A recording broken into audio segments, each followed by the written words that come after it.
직장인의 애환을 담은 드라마 미생이라고 하는 드라마가 있었습니다. 이 드라마 속에 직장인들의 마음을 울리는 명대사들이 굉장히 많았지요. 그 중에 대표적인 대사가 이겁니다. 회사를 먼저 그만둔 선배가 회사에 남아서 아래 위로 치이고 고생하고 있는 후배를 만나서 대화를 하고 있는 겁니다. 후배도 선배처럼 그냥 회사를 때려치우고 그만두고 싶은 마음이 가득한 상황이었습니다. 그때 선배가 이렇게 말합니다.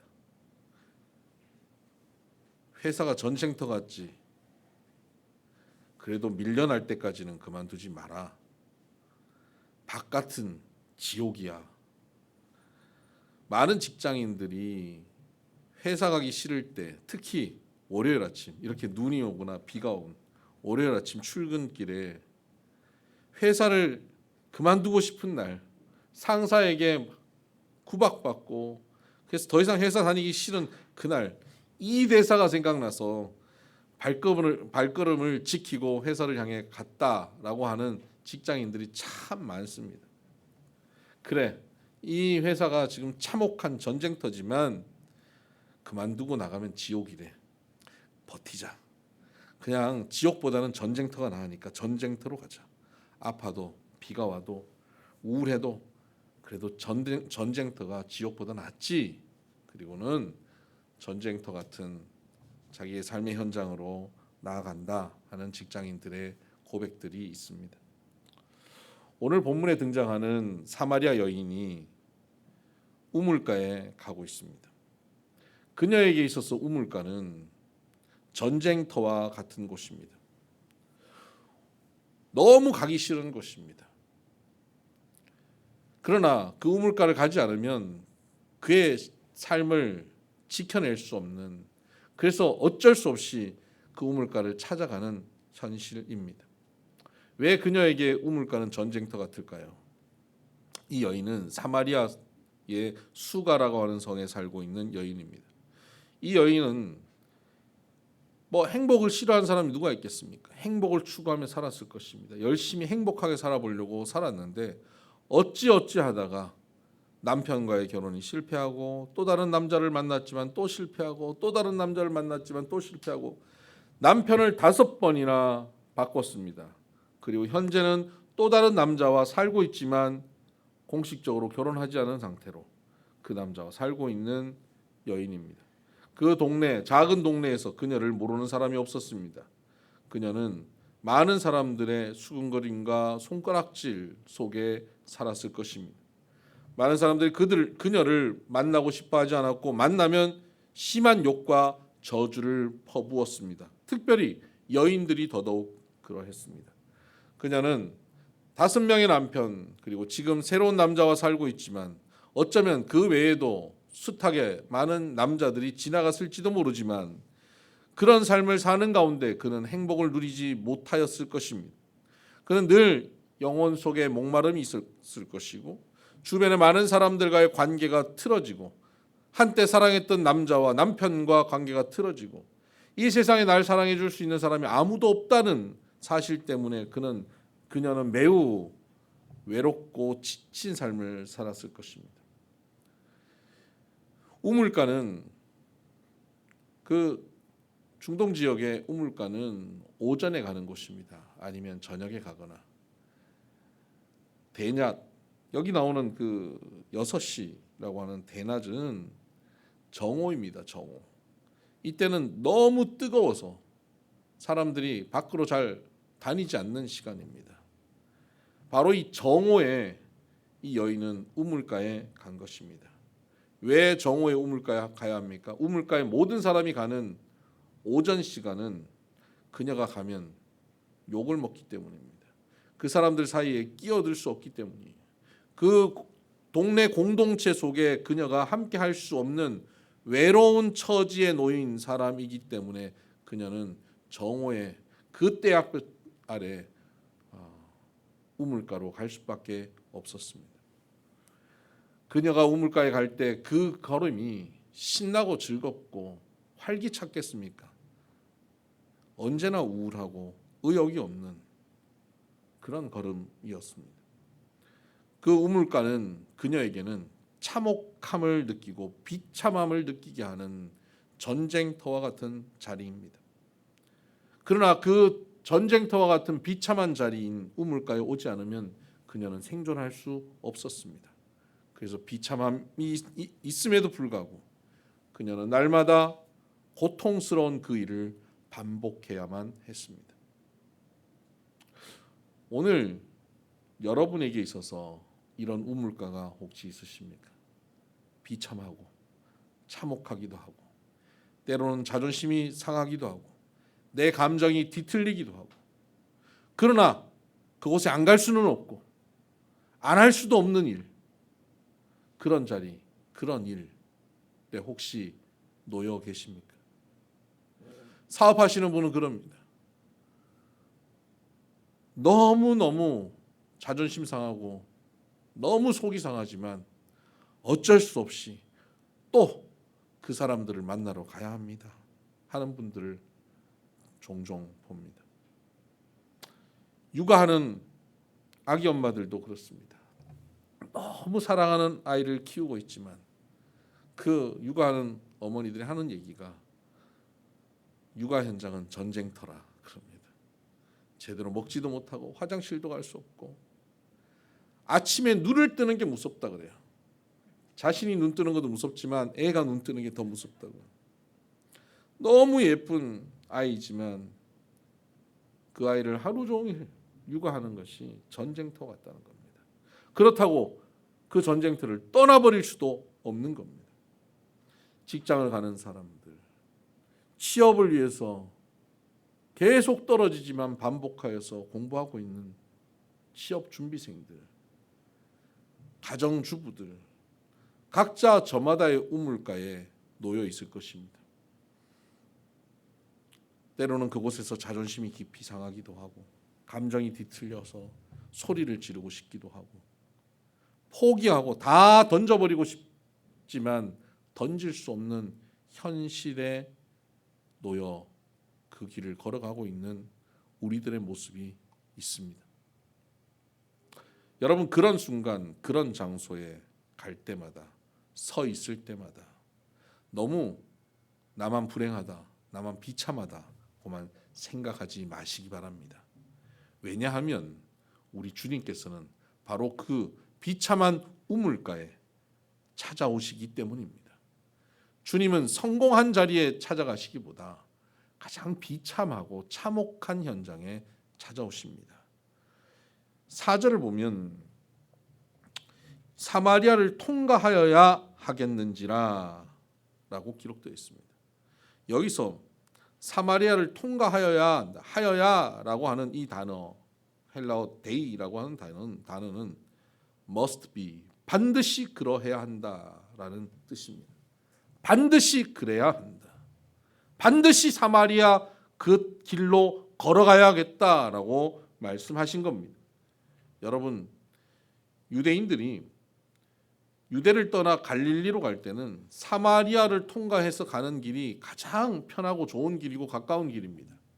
그러나 유대인들은 그렇게 하지 않습니다. 사마리아는 부정한 곳이기 때문에 그 길을 선택하는 이가 없습니다. 사마리아를 향한 길이 아닌 다른 길로 갑니다. 즉 유대인들에게 있어서 사마리아 성을 향하여 가는 길은 없는 것입니다. 그들의 머릿속에는 그 길은 존재하지 않는 길인 겁니다. 다른 것으로 가는 것입니다. 그 길은 갈 수 없는 겁니다. 그런데 오늘 주님께서는 반드시 그곳으로 가야 한다라고 말씀합니다. 왜요? 이 여인을 만나야 하시기 때문입니다. 그녀의 비참한 현실에서 그녀를 건져내시기 원하셨기 때문입니다. 그녀가 평생 벗어나고 싶어 했지만 벗어나지 못하는 불행한 삶에서 그녀를 구원하기 원하셨기 때문입니다. 그래서 그 길을 가신 겁니다. 아니, 없던 길을 만드셨습니다. 주님께서 바로 길이십니다. 내가 곧 길이라고 말씀하셨습니다. 그녀를 위해 길이 되셨습니다. 갈 수 없는 길을 만들어내신 것입니다. 오늘 우리가 서 있는 비참한 우물가 같은 그 자리에 주님께서는 길이 없어도 찾아오시는 길 대신 주님이심을 믿으시길 바랍니다. 오늘 내가 도저히 벗어날 수 없을 것 같은 절망과 암흑과 저주와 고통과 우울과 포기와 미움과 원망과 낙담에 놓여 있으십니까? 이 현실에서 벗어나고자 하지만 이 현실에서 벗어나면 지옥밖에는 벗어날 길이 없다고 참혹한 현실, 비참한 현실 속에서 불행의 삶을 반복하고 계십니까? 그런 우리의 불행한 우물가, 전쟁터 같은 우물가에 길 대신 주님께서 오십니다. 오실 겁니다가 아닙니다. 반드시 they 그랬습니다. must be 반드시 그렇게 하시기로 결정하셨습니다. 우리가 그곳에 서 있을 때 주님께서는 반드시 오신다는 사실을 믿으시기를 바랍니다. 성경에 있는 수많은 인물들이 주님을 만났던 자리는 언제나 비참한 우물가였습니다. 야곱이 이스라엘이 되었던 바로 그 자리, 그곳은 형 에서가 군사 400인을 끌고 와서 더 이상 피할 길이 없는 곳, 자기 재산과 가족들을 다 먼저 떠나보내고도 건너갈 수 없는 야복 강가에서 어떻게 해야 할지 답을 찾지 못하는 비참한 그 자리에 주님이 찾아오셔서 그와 씨름하시며 그를 만나주시고 그를 축복하셨습니다. 그는 그곳에서 하나님을 봅니다. 그리고 그곳의 이름을 브니엘, 하나님의 얼굴을 보았다라고 부릅니다.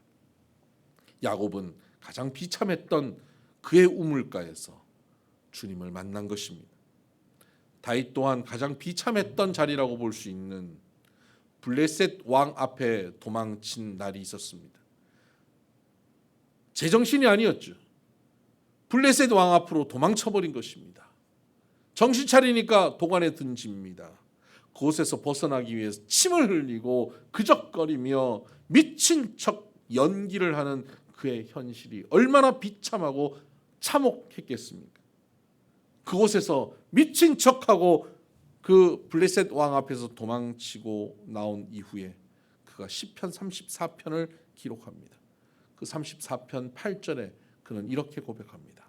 여호와의 선하심을 맛보아 알지어다. 다윗은 가장 참혹한 자리, 비참한 자리, 비참한 우물가, 전쟁 같은 우물가에서 하나님의 선하심을 맛보아 알게 된 것입니다. 비참한 자리에 찾아오시는 하나님을 만나시고 그 도우심을 경험하고 그와 함께 걸어가는 우리가 되기를 바랍니다. 여러분, 비참한 자리, 절망한 자리, 아무에게도 말 못할 홀로 고통을 겪고 있는 우물가에 서 계십니까? 반드시 주님께서 그곳을 찾아가십니다. 길이 없어 보입니까? 벗어날 길이 없습니까? 주님이 길이 되십니다. 이 사실을 믿어야 합니다. 그리고 그곳에 길이 되어 오신 주님께서는 이 여인에게 말씀하십니다. 자신이 누구인지를 알면 당신은 나에게 생수를 구하였을 것이다. 나에 대해 알아라고 말씀하십니다. 예수님을 알려주시기 원하셨습니다. 예수님에 대해 전혀 관심이 없던 여인, 자신의 삶과 불행, 이 현실의 고통에서만 벗어날 길에 관심을 가졌던 그녀는 예수님과 대화 가운데 서서히 그녀를 찾아오신 예수님에 대해 마음을 열어갑니다. 주님을 조금씩 알아가기 시작합니다. 그리고 그녀가 어느 정도 마음이 열려서 주님께 내게 그 생수를 주소서라고 구하는 순간 주님은 그녀의 급소를 노립니다. 그녀가 결코 드러내려 하지 않았던 그녀의 치부, 태양이 장렬하는 12시 정오의 우물가에 나오게 만든 그녀의 치부를 예수님께서 건드리신 겁니다. 내 남편을 데려와라. 이 여인은 본능적으로 숨습니다. 나는 남편이 없습니다. 예수님은 이제 그녀의 치부를 완전히 들춰버리십니다. 그래, 네가 5명의 남편이 있었고 지금 사는 남자도 네 남편이 아니니 네 말이 참되다 라고 말씀하십니다. 아니, 주님은 왜, 무엇 때문에 그녀의 감추고 싶은 부분을 들춰내십니까? 주님은 자기 자신에 대해서, 주님 당신에 대해서 내가 누구인지를 말씀해 주시며 다가오셨습니다. 그리고 나서 상대하고 있는 그 여인이 누구인지를 드러내게 하십니다. 관계는 언제나 쌍방간이어야 합니다. 한쪽만 일방적으로 알려지는 관계는 진정한 관계를 할 수 없습니다. 유명인을, 연예인을, 운동선수를 많은 사람들이 좋아하고 사랑하고 아낍니다. 그러나 이것은 쌍방간의 관계가 아니기에 진정한 관계가 될 수 없습니다. 일방적인 관계입니다. 하나님과 우리의 관계는 쌍방이어야 합니다. 일방적인 관계가 아닙니다. 하나님을 알고 예수님을 아는 것, 요한복음 17장에 영생에 대해서 말씀하셨습니다. 하나님과 그의 아들을 아는 것이 영생이라고 말씀하셨습니다. 영생, 생명수, 구원, 천국은 바로 하나님과 그의 아들을 아는 것입니다. 그런데 이것은 일방적 알미 아닙니다. 하나님에 대한 많은 정보를 아는 것, 예수님에 대한 정보를 아는 것, 교리를 아는 것, 성경의 내용을 아는 것, 그것이 영생이 아니라는 것입니다. 주님은 우리에게 영생을 주시기 원하십니다. 생명수를 주시기 원하셨습니다. 그녀에게도 생명수를 주시기 원하셨습니다. 그래서 주님은 그녀를 찾아가셔서 주님 당신에 대해서 알려주시기 원했고, 그리고 그녀에 대해서 알려내기를, 그녀가 자기 자신을 폭로해내기를 원하셨습니다. 쌍방간의 암, 깊고 친밀한 암, 영생의 자리, 천국의 자리로 주님께서 그녀를 초청하고 있는 것입니다. 그녀의 감추었던 것, 누구에게도 들키기 싫었던 것, 뜨거운 태양 밑에 매일 물을 기르러 왔으면 왔지, 나의 치부를 남들에게 노출시키고 싶지 않았던 그녀를 주님께서는 노출하라고 말씀하십니다. 폭로하라고 말씀하십니다. 그래서 내가 너를 알고 네가 나를 아는 서로가 깊은 알매 관계 속 영생으로 나아가자, 생명수, 다시는 목마르지 않을 그 자리로 나아가자라고 주님이 초청하고 계시는 겁니다. 물론 하나님은, 주님은 전지전능하시기 때문에 전지하신 하나님께서 우리를 다 아십니다. 그런데 하나님의 전지성을 통해서 우리를 아시는 그 암, 그 알 아니고 인격적으로 우리를 오픈하고 폭로하여서 주님 앞에 자발적으로 드러내는 우리 자신을 알기를 원하신다는 겁니다. 나를 다 드러내고 연약함과 죄악과 실패까지 다 보여드리면서 주님 앞에 나아가는 그 관계의 알무로 주님은 초청하십니다. 우리가 드러내지 않아도 우리의 죄를 아시는 주님이시지만 우리가 그 죄를 드러내고 찾아오는 그 알매 자리로 주님은 우리를 초청하고 계시는 겁니다. 이것이 바로 영생을 누리는 길입니다. 하나님은 우리가 굉장히 근사한 척, 멋진 척, 거룩한 척해서 나타나기를 원하지 않으십니다. 하나님은 우리에게 아주 잘 꾸며진 예배 형식을 원하시지 않습니다. 시편 51편은 다윗이 바세바를 범하고 범죄하고 감추고 있다가 나단에게 지적받고 폭로된 이후에 그가 하나님 앞에 자기 자신을 폭로하고 드러내며 기도하였던 기도시입니다. 그곳에서 그는 이렇게 말합니다. 시편 51편 17절에 하나님께서 구하시는 제사는 상한 심령이라고 고백합니다. 하나님께서 나에게 원하시는 것은 만만의 수양이 아니고 어마어마하게 드려지는 제사가 아니라 내 심령이 상한 심령인데 이 심령을 그대로 드러내는 것을 원하신다고 그가 고백하는 겁니다. 여기서 상하다라고 하는 단어는 샤바르라고 하는 히브리어입니다. 산산이 부수다, 깨트리다 하는 그런 뜻입니다. 내 심령을 산산이 부수고 깨트립니다. 나의 죄와 나의 연약함을 덮고 있던 껍질을 다 부수고 그것을 다 폭로시켜내는 것입니다. 나의 연약함과 두려움과 외로움과 처절함을 다 깨트려서 그분 앞에 드러내는 것입니다. 사람들 앞에서 나는 강한 사람인 것처럼, 나는 굉장히 근사한 사람인 것처럼, 멋진 사람인 것처럼 꾸미고 있던 우리의 모습을 하나님 앞에서만이라도 샤바르 다 깨뜨려서, 주님 아시지 않습니까? 제가 그렇게 살았던 저의 연약한 모습, 그렇게 살지 않으면 끝날 것 같아서 그렇게 거짓으로 꾸몄던 나의 초라한 모습을 주님이 아시지 않습니까? 주님이 함께 하시지 않으면 나는 한순간도 살 수 없습니다. 내가 경영하고 있는 이 사업체를, 내가 다니고 있는 이 직장을, 내가 사랑하는 내 가족을, 내 자녀를 온전히 사랑하고 사명을 감당하기에는 내가 너무 연약합니다. 주님이 함께 하시지 않으면 두렵습니다. 외롭습니다. 떨립니다. 그러면서 주님 앞에 통회하고 자복하는 것입니다. 이것이 상한 마음입니다.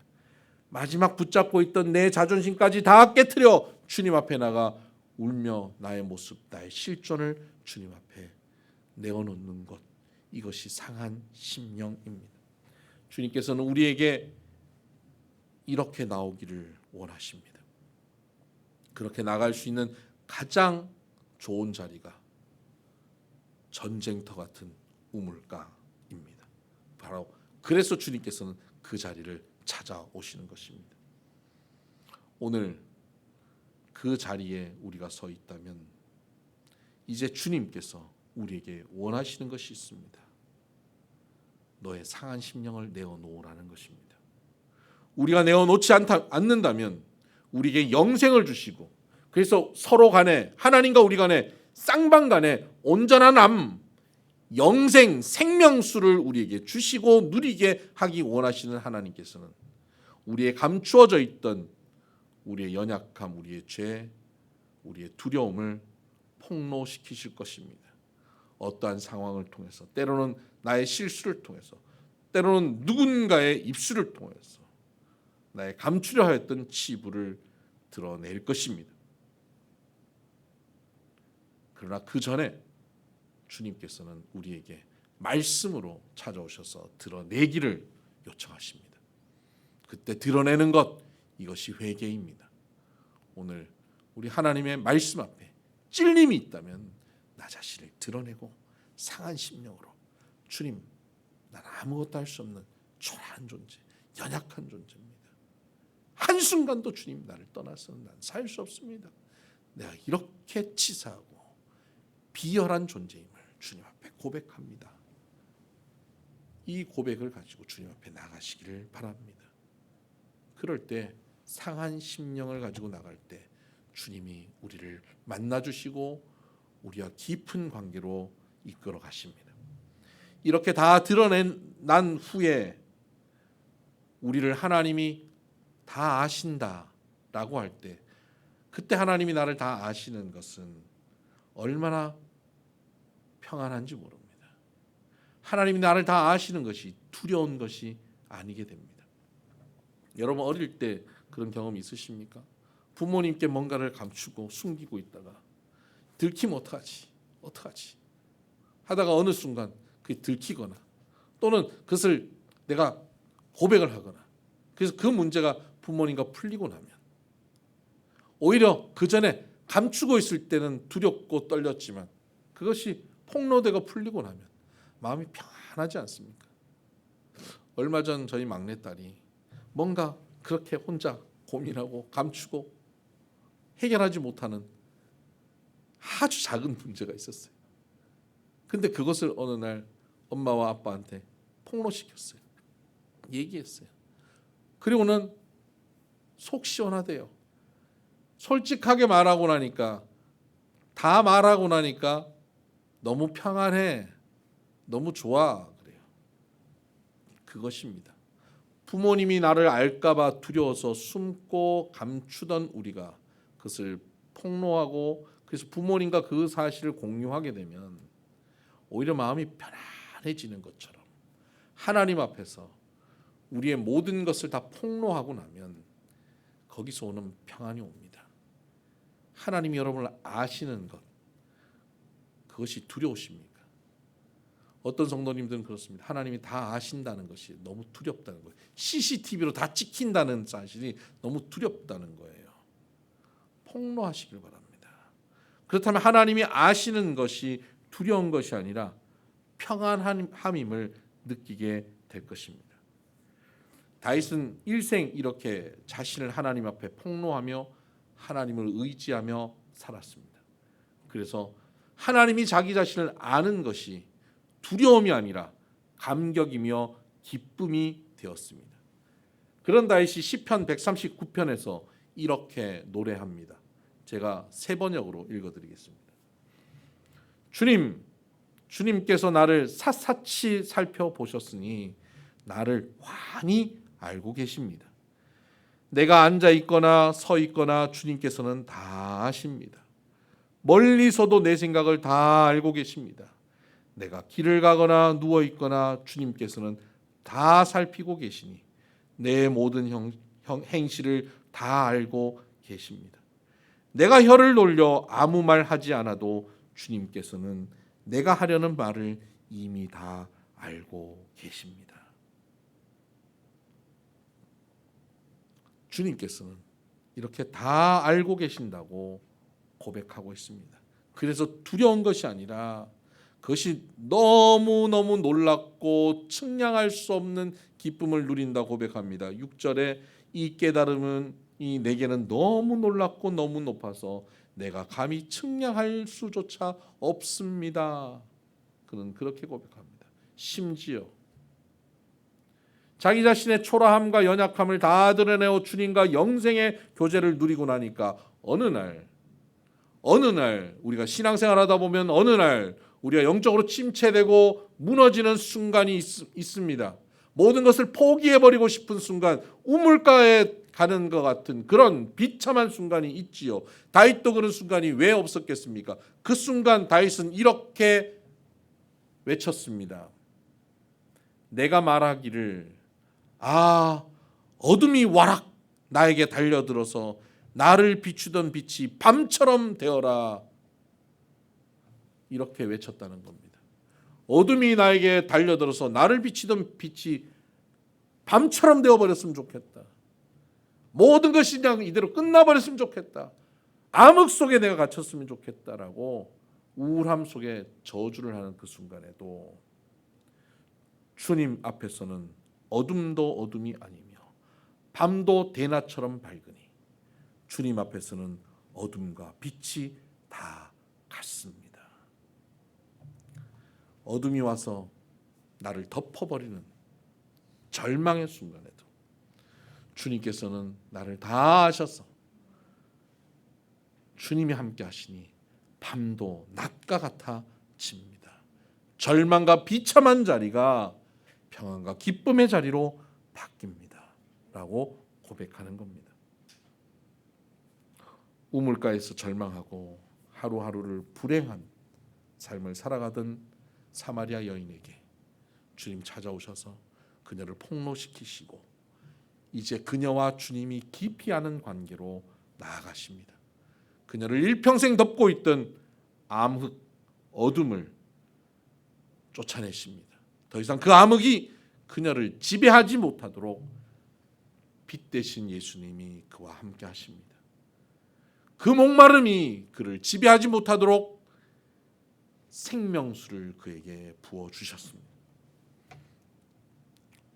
여러분, 오늘 우리는 어떤 우물가에 서 있습니까? 바로 그 자리에 주님이 찾아오십니다.